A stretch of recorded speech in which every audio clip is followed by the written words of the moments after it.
नमस्कार मित्रों, कैसे हैं आप।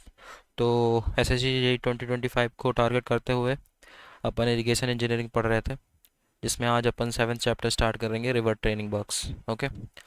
तो रिवर ट्रेनिंग वर्क्स क्या है? River training works are provided to confine the flow of water in given cross section and in a particular alignment. River training work क्यों दिया जाता है? ताकि जो फ्लो ऑफ वाटर है उसको कन्फाइन करने के लिए किसी भी क्रॉस सेक्शन में, किसी पर्टिकुलर अलाइनमेंट में। ठीक है। Chief aim of river training is to achieve ultimate stability of river with the aid of river training measure। ठीक है। जो मेन एम होता है रिवर ट्रेनिंग का, वो होता है to achieve ultimate stability of river. ठीक है। With the aid of river training measure, it is establish near the weir side to ensure smooth and axial flow of water. इसको weir side के पास establish किया जाता है ताकि smooth और एक्सियल फ्लो ऑफ वाटर हो। River training is usually done when river is under the meander condition. River training usually तब किया जाता है जब रिवर मेंडर कंडीशन में होती है। ठीक है। मेंडर भी अपन आगे देखेंगे क्या होता है। अब आता है classification of river in flood plains. सबसे पहले एग्रेडिंग या कि एक्रीटिंग river. accumulation of silt in a river over time due to deposition by river whose velocity decreases, aggradation, and this type of river is called aggrading river। ठीक है। तो accumulation of silt river में over the time, किसकी वजह से? Silt का accumulation river में समय के साथ, due to the deposition by the river, जिसकी वेलोसिटी एग्रेडेशन की वजह से डिक्रीज होती है, और इस तरह के रिवर को एग्रेडिंग रिवर बोलते हैं। ठीक है। सिल्ट के एक्यूमुलेशन की वजह से रिवर में ओवर द टाइम जो वेलोसिटी होती है वो डिक्रीज होती है ड्यू टू एग्रेडेशन, और इस तरह के रिवर को बोलते हैं एग्रेडिंग रिवर। ठीक है। इसमें जो फाइनल बेड ऑफ स्लोप होती है वो इनिशियल बेड ऑफ स्लोप से ज़्यादा हो जाती है। ठीक है। Final bed of slope greater than initial bed of slope. It occur due to excess quantity of silt available in the flowing canal. जो आपने देखा भी कि ये क्यों होता है, due to excess quantity of silt available in the flowing canal में एक्सेस क्वांटिटी ऑफ सिल्ट आ जाता है। अब बात करते हैं डिग्रेडिंग रिवर की। डिग्रेडिंग रिवर क्या है? It occur due to scouring to reduce and dissipate available excess land slope. अभी एग्रेडिंग रिवर में क्या था कि सिल्ट एक्यूमुलेट हो रहा था एक्सेस, अब यहाँ पे क्या होगा? एक्सेस स्काउरिंग हो जाएगी due to scouring to reduce and dissipate available excess land. ठीक है। मतलब जो फाइनल बेड स्लोप होगा वो इनिशियल बेड स्लोप से कम हो जाएगा, इसमें वेलोसिटी इंक्रीज हो जाएगी। ठीक है। तो ये है ग्रेडिंग रिवर, जिसमें ये है ओरिजिनल और ये था फाइनल बेड स्लोप। ठीक है। ये है ओरिजिनल बेड स्लोप और स्काउर होके फाइनल बेड स्लोप इतना बचा। ठीक है। ये होगा डिग्रेडिंग रिवर, ये है अग्रेडिंग रिवर। अब बात करते हैं स्टेबल रिवर की। स्टेबल रिवर क्या होता है? River which does not change it's slope alignment and it's regime, it's called stable river. वो रिवर जो अपना स्लोप अलाइनमेंट और अपनी रजीम को चेंज नहीं करता, उसको बोलते हैं स्टेबल रिवर। ठीक है। अब बात करते हैं ब्रेडेड रिवर की। ब्रेडेड रिवर क्या होता है? When any river flow in two और more channels around alluvial land then it is called braided river. जब कोई भी रिवर दो या दो से अधिक चैनल में फ्लो करता है अराउंड अलूवियल लैंड, तब उस रिवर को बोलते हैं ब्रेडेड रिवर। ठीक है। It deploys after local deposition of coarse material. इसको डिप्लॉय किया जाता है after local deposition of coarse material. ठीक है। अब देखते हैं type of river on the basis of flood hydrograph. Flood hydrograph के बेसिस पे कितने टाइप के रिवर होते हैं वो देख लेते हैं। सबसे पहले आता है वर्जिन रिवर। वर्जिन रिवर क्या है? River that completely ड्राइज up before joining another river. वो रिवर जो किसी दूसरे रिवर को ज्वाइन करने से पहले कम्प्लीटली ड्राई हो जाए, उसको बोलते हैं वर्जिन रिवर। फिर आता है फ्लैशी रिवर। फ्लैशी रिवर क्या होता है? River in which there is sudden rise and fall of the water level is known as flashy river. वो रिवर जिसमें सडन राइज और फॉल होता है वाटर के लेवल में, उसको बोलते हैं फ्लैशी रिवर। ठीक है। अब बात करते हैं मेंडर क्या होता है। When a river deviates from its original axis path and a curvature of reverse water or S curve is formed, this phenomenon is called meandering river। जब रिवर अपने ओरिजिनल एक्सिस पाथ से डेविएट हो जाता है और एक curvature reverse order का या कि एस कर्व शेप का फॉर्म हो जाता है, तो उस फिनोमिना को बोलते हैं मेंडरिंग ऑफ रिवर्स। ठीक है। Meandering of river is due to erosion of the bed and bank of stream. Meandering जो होती है रिवर की, वो बेड के इरोजन की वजह से और बैंक ऑफ स्ट्रीम की वजह से होती है। इरोजन ऑफ बेड और बेड के इरोजन और बैंक ऑफ स्ट्रीम के इरोजन की वजह से होती है। ठीक है। Bending of river is due to erosion of bed and bank of stream के बेड के इरोजन की वजह से होती है। ठीक है। इनसाइड पार्ट ऑफ कर्वेचर जो होता है मियंडर का, वो सिल्टिंग की वजह से होता है, और outside of part of curvature जो होता है वो स्काउरिंग की वजह से होता है। ठीक है। तो मियंडरिंग कुल मिला के ऐसे बनती है,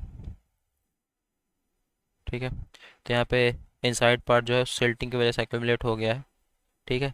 और यहाँ जो आउटसाइड पार्ट है वो कवरिंग की वजह से कट गया है, ठीक है। तो जो इनसाइड पार्ट होता है वो सिल्टिंग की वजह से होता है, और जो आउटसाइड पार्ट होता है वो स्काउरिंग की वजह से होता है, ठीक है। अब देखते हैं कॉजेस ऑफ मेंडरिंग। मेंडरिंग के कॉजेस क्या क्या हैं, किस वजह से मेंडरिंग होती है। तो मेन कॉज है मेंडरिंग का is due to extra turbulence generated by the excess river sediment during floods. Floods के दौरान जो एक्स्ट्रा टर्बुलेंस जनरेट होता है एक्सेस ऑफ रिवर की वजह से, वो है मेन कॉज ऑफ मेंडरिंग, ठीक है। और क्या कॉज है, साइज और ग्रेड ऑफ सेडमेंट। सेडमेंट के जो ग्रेड और क्या साइज है सेडमेंट का, वैली का स्लोप कितना है, साइड स्लोप और बेड स्लोप चैनल का कितना है, उसकी वजह से मेंडरिंग होता है, ठीक है। Size and grade of sediment, slope and valley, slope of valley, side slope and bed slope of channel, ठीक है। अब बात करते हैं मेंडर लेंथ क्या होती है। मेंडरिंग के कुछ पैरामीटर्स देख लेते हैं, जिसमें सबसे पहले बात करते हैं मेंडरिंग लेंथ क्या होती है। मेंडरिंग लेंथ होती है tangential distance between the corresponding points of meander. Meander के जो पॉइंट्स होते हैं उसके बीच के टेंजेंशियल डिस्टेंस को बोलते हैं मेंडर लेंथ। ये होता है meander length equal to 65.8 under root Q dominant, ठीक है। ये फ्लड प्लेन कंडीशन में। तो ये था मेंडर लेंथ। अब देखते हैं मेंडर बेल्ट क्या होता है। ये होता है distance between outer edge of clockwise and anti clockwise loop of meander. ये डिस्टेंस है किसके किसके बीच की, outer edge of clockwise and anti clockwise loop of meander के बीच की, ठीक है। तो ये सब ध्यान रखना है। मेंडर रेशियो क्या होता है, मेंडर रेशियो हो जाएगा meander belt upon meander length. Ratio of meander belt upon meander length, ratio of meander belt to the meander length is called meander ratio, ठीक है। तो मेंडर लेंथ क्या होता था, टेंजेंशियल डिस्टेंस दो पॉइंट्स ऑफ मेंडर के बीच का, और जो outer edge of clockwise and anti clockwise loop of meander के बीच की डिस्टेंस मेंडर बेल्ट, ठीक है। अब बात करते हैं टर्टिसिटी की। टर्टिसिटी क्या है, ये है ratio of length along the channel to the direct axial length of the river, ठीक है। क्या क्या है, इट इज रेशियो है channel length upon direct axial length,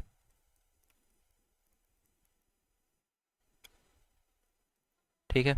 जो टर्टिसिटी है उसकी वैल्यू हमेशा ग्रेटर देन 1 होना चाहिए, ऑलवेज ग्रेटर देन 1, ठीक है।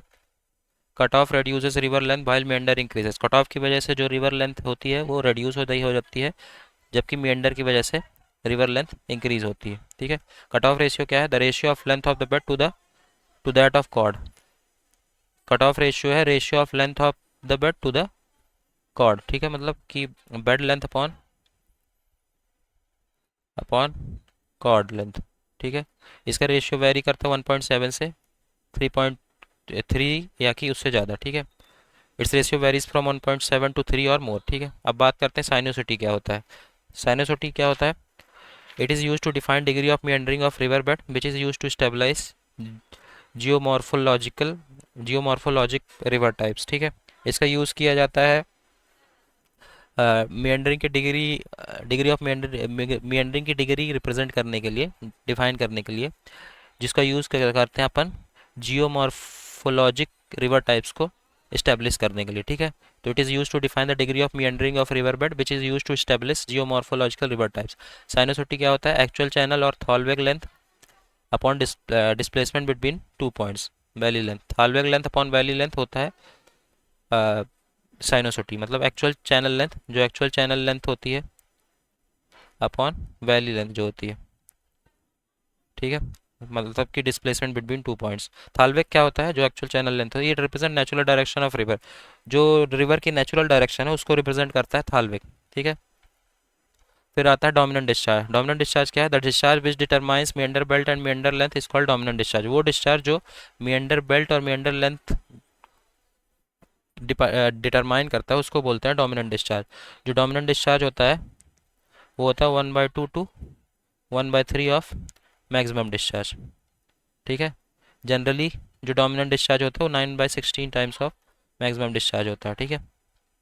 अब क्लासिफिकेशन ऑफ रिवर ट्रेनिंग देख लेते हैं। अगर रिवर ट्रेनिंग लो है तो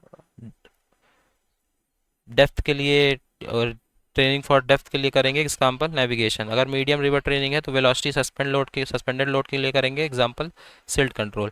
अगर रिवर ट्रेनिंग हाई है तो डिस्चार्ज के लिए करेंगे training for discharge and example flood control. ठीक है। एंगल ऑफ स्विंग कितना होता है?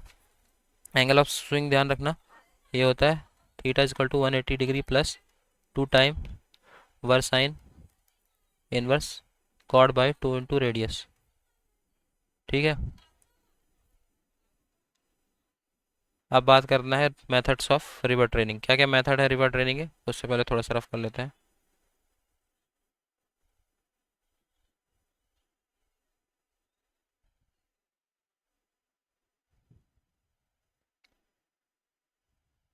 ओके, तो कुछ मेथड्स हैं रिवर ट्रेनिंग के, कौन कौन से हैं? मार्जिनल एम्बैंकमेंट्स और levees, guide banks, groynes, artificial cut offs, pitch of banks, pitched islands. ठीक है। तो सबसे पहले देखते हैं गाइड बैंक्स या कि बेल बंड्स क्या होते हैं। तो यहाँ पे इसका लेआउट भी बना है, एक सेकेंड।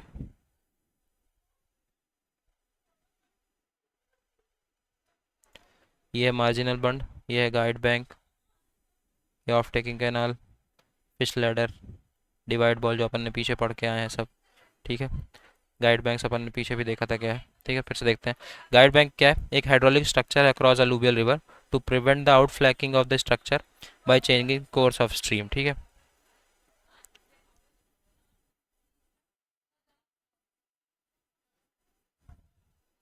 तो गाइड बैंक क्या है? एक हाइड्रोलिक स्ट्रक्चर है जो कि अक्रॉस ऑफ अलूवियल रिवर बनाया जाता है ताकि आउटफ्लैकिंग ऑफ स्ट्रक्चर को प्रिवेंट कर सके by changing of course stream जो होगा। ठीक है। It is use to guiding and confining the flow in a reasonable waterway at the river. इसका यूज़ किया जाता है गाइड फ्लो को गाइड और कन्फाइन करने के लिए किसी एक रीजनेबल वाटरवेज में, रिवर में। That is it is provided to channelise the flow of, simple भाषा में इसको प्रोवाइड किया जाता है ताकि फ्लो ऑफ रिवर को चैनलाइज कर सकें। ठीक है। लेंथ ऑफ गाइड बैंक की बात करें, एक second. Length of guide bank की बात करें तो अप स्ट्रीम में शुड बी ग्रेटर और equal to 1.1 L and downstream में 0.1 एल से 0.2 एल। ठीक है। एल है length of structure constructed over river. Side slope की बात करें तो 2:1 से 3:1। ठीक है। अब टॉप बिट जो होगी वो शुड बी ग्रेटर और इक्वल टू 4 मीटर। ठीक है। ये बात थी गाइड बैंक्स की। हम म्यूचुअल डिस्टेंस देखते हैं both side of guide banks का कितना होगा। B is equal to 19/4 √Q। ठीक है। It is mutual distance between both side of guide bank. अब बात करते हैं लॉन्चिंग एप्रॉन क्या होता है। लॉन्चिंग एप्रॉन को प्रोवाइड किया जाता है for protection of face of guide bank at the river bed level. It is provided for protection of face of guide bank at the river bed level. A thick cover is laid on the bed. Launching apron में एक thick cover bed पे लगा दिया जाता है और इसका use किया जाता है फेस ऑफ गाइड बैंक को प्रोटेक्ट करने के लिए। ठीक है। When scour undermines the river bed, the apron comes down or launches to cover the face of the scour. Then it is called launching apron। या कि launching apron मतलब stone dumping कर देते हैं। ठीक है। जब scour undermines when the scour undermines the river bed, जब स्काउरिंग होती है रिवर बेड में तो एप्रॉन कम डाउन और launches to cover the face of the scour. ठीक है। जब रिवर में स्काउरिंग होती है तो जो एप्रॉन होता है वो नीचे आ जाता है या कि अपने कवर फेस को लॉन्च कर देता है स्काउर में, उस स्काउर से launch to cover the face of the scour, then उसको बोलते हैं लॉन्चिंग एप्रॉन या कि स्टोन डंपिंग। ठीक है। तो when the scour undermines the river bed, the apron comes down, apron नीचे आ जाता है और launches to cover the face of the scour, then it is called launching apron या कि स्टोन डंपिंग। ठीक है। लॉन्चिंग एप्रॉन की जो विड्थ होती है 1.5 टाइम्स होती है डेप्थ ऑफ स्काउर के। ठीक है। थिकनेस कितनी होती है? 1.25 to 1.9 times thickness of pitching at slope के। ठीक है। ये अपन नॉर्मल स्काउट एफ पढ़ा ही था, 1.35 Q square by F power 1/3.48 Q by F power 1/3। F था silt factor, Q discharge per unit breadth, Q by B. ठीक है। एंड क्यू था डिज़ाइन फ्लड डिस्चार्ज। ठीक है। अब बात करते हैं ग्रोइंस या कि स्पर्स की। ग्रोइन या कि स्पर क्या होता है, ठीक है। तो ये क्या है? It is the embankment type structure constructed normal to the river flow और parallel to the bank which is extended from the bank toward river. एक एम्बैंकमेंट टाइप का स्ट्रक्चर होता है जिसको रिवर फ्लो के नॉर्मल या कि पैरेलल, बैंक के पैरेलल कंस्ट्रक्ट किया जाता है। Which is extended from the bank towards river, जो कि बैंक से रिवर की तरफ एक्सटेंड होता है, ठीक है। It is use to protect the river bank from erosion and silting. ये रिवर बैंक को इरोजन और सिल्टिंग से बचाता है by deflecting the current way from the bank. कैसे बचाता है? करंट को बैंक से दूर डिफ्लेक्ट करके, ठीक है। टेम्परेरी ग्रोइन को स्पर बोलते हैं। Temporary groyne is called spur. Groyne is also known as transverse dyke. Groyne को ट्रांसवर्स डाइक भी बोलते हैं, ठीक है। ट्रांसवर्स डाइक 2 से 2.5 टाइम्स की स्पेसिंग होती है लेंथ ऑफ ग्रोइंस की। स्पेसिंग कितनी हो जाएगी? 2 to 2.5 times of length of groin, ठीक है। ग्रोइन का ऑब्जेक्टिव क्या होते हैं वो देख लेते हैं। ऑब्जेक्टिव होता है train the flow along the certain course, ठीक है। Contracting the wider span, controlling over meandering tendency of river, protect the river bank by keeping rapid flow away from it, ठीक है। अब क्लासिफिकेशन देखें ग्रोइंस की according to function. तो repelling groin होता है, अट्रैक्टिंग ग्रोइन होता है, डिफ्लेक्टिंग ग्रोइन होता है। अकॉर्डिंग टू शेप देखें तो T headed groin, hockey groin and inverted hockey groin. Construction के बेसिस पे क्लासिफिकेशन देखें तो परमिएबल ग्रोइन, इम्परमिएबल ग्रोइन। सबसे पहले नॉर्मल ग्रोइन।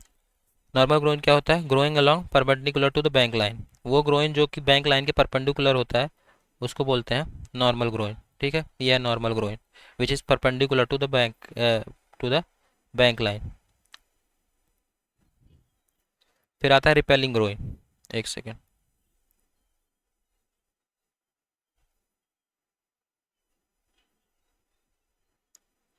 रिपेलिंग ग्रोइन क्या है? ये inclined towards upstream side and repelling the flow away from it. ये अपस्ट्रीम साइड की तरफ इंक्लाइंड रहता है और फ्लो को रिपेल करता है अवे फ्रॉम, मतलब कि अपस्ट्रीम से अवे फ्लो को रिपेल करता है। ये 20 से 40 डिग्री तक इसका इंक्लिनेशन रहता है, ठीक है। ये अपस्ट्रीम साइड इंक्लाइंड है, इसका जो इंक्लिनेशन है वो 20 से 40 डिग्री है with the normal of the bank, ठीक है।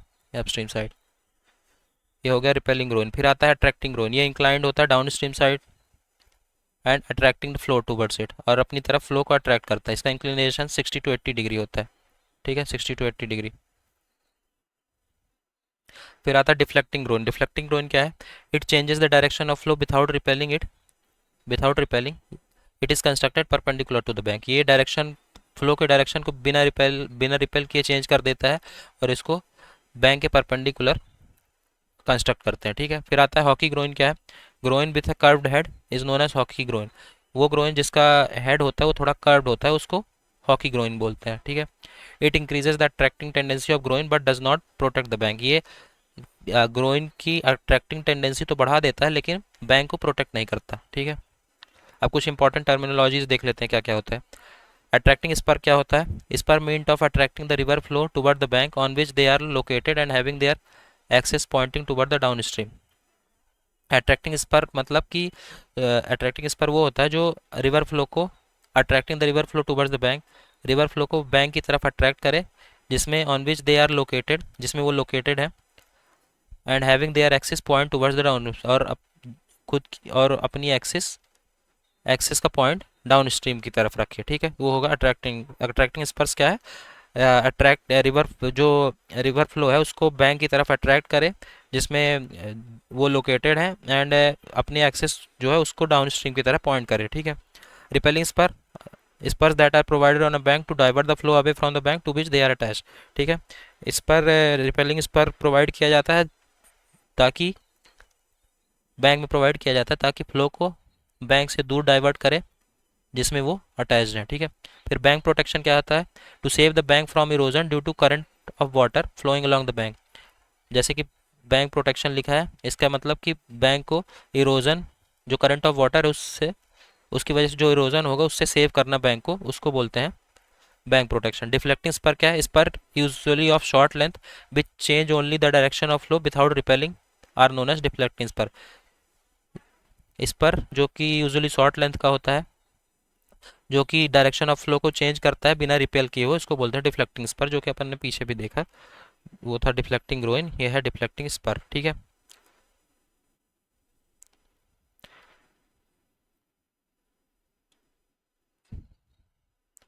अब नेक्स्ट चीज़ अपन देखते हैं फ्लड प्रोटेक्शन क्या है। फ्लड प्रोटेक्शन क्या करता है, providing safety to the population and cities और structure situated along the banks of river. ये सेफ्टी प्रोवाइड करता है पॉपुलेशन और सिटीज़ या कि जो स्ट्रक्चर बैंक के अलॉन्ग बने हुए हैं, जो पॉपुलेशन सिटीज़ या कि जो स्ट्रक्चर बने हुए हैं बैंक के अलॉन्ग, उनको सेफ्टी प्रोवाइड करता है फ्लड प्रोटेक्शन, ठीक है। Guiding the flow, a feature necessary to provide against outflanking of canal, headworks, bridges and other communication structure. ये फ्लो को गाइड करता है, सिंपल भाषा में जाने तो, जिस जो कि नेसेसरी है आउटफ्लैकिंग ऑफ कैनाल, हेडवर्क्स, ब्रिजेस में प्रोवाइड करना और अदर कम्युनिकेशन स्ट्रक्चर में प्रोवाइड करना। लीव्स, लीव्स को बॉन्ड्स, डिस्क या डाइक्स भी बोलते हैं। लीव्स कुल मिला के मेड, जो अपने गांव की भाषा में बोले तो मेड को लीव्स बोलते हैं। ये इम्बैंकमेंट है, आर इम्बैंकमेंट कंस्ट्रक्टेड पैरेलल और नियरली टू द रिवर, जो कि रिवर के पैरेलल या कि पास में कंस्ट्रक्ट किया जाता है, to protect the area on one side of it from flooding, जिस एक साइड के एरिया को फ्लड से प्रोटेक्ट करता है। It's flood protection by controlling the river not by training the river. ये फ्लड को प्रोटेक्ट करता है, मेड जो है वो फ्लड को किसी डायरेक्शन में डाइवर्ट नहीं करती, बस फ्लड को कंट्रोल करती है, ठीक है। तो ये रिवर को फ्लड प्रोटेक्शन करता है, रिवर को कंट्रोल करके, ना कि रिवर को, not by training of river, ठीक है। नेविगेशन क्या होता है, transportation of man and the materials over water flowing in rivers and canals. Man and material को पानी के द्वारा ट्रांसपोर्ट करने का जो काम है उसको बोलते हैं नेविगेशन, ठीक है। Pitched island, they are formed in river to concentrate the flow towards themself, thereby protecting hydraulic structure from the effect of floods, ठीक है। पिच्ड आइलैंड क्या है, इसको बनाया जाता है, they are formed in river to concentrate the flow toward themself, इसको बनाया जाता है ताकि फ्लो को अपनी तरफ कंसंट्रेट किया जा सके, thereby protecting the hydraulic structure from the effect of, जिसकी वजह से जो हाइड्रोलिक स्ट्रक्चर है वो फ्लड के इफेक्ट से प्रोटेक्ट हो सके, ठीक है। सेडिमेंट कंट्रोल क्या है, regulating the flow of sediments pass the hydraulic structure of river channel to make more effective use of structure और river channel for the purpose of navigation, ठीक है। सेडिमेंट कंट्रोल है फ्लो ऑफ सेडिमेंट को regulate करना, ठीक है, जो कि रिवर चैनल में है, और जो यूज़ ऑफ स्ट्रक्चर है उसको और इफेक्टिव बनाना, या कि रिवर चैनल को नेविगेशन पर्पस के लिए अच्छे से यूज़ करना। कुल मिला के सेडिमेंटेशन कंट्रोल का है कि फ्लो ऑफ सेडिमेंट को रेगुलेट करना, ठीक है। तो यहाँ पे अपना रिवर ट्रेनिंग वर्क कंप्लीट होता है। नेक्स्ट लेक्चर में अपन देखेंगे क्रॉस ड्रेनेज बस। Okay, so thank you so much.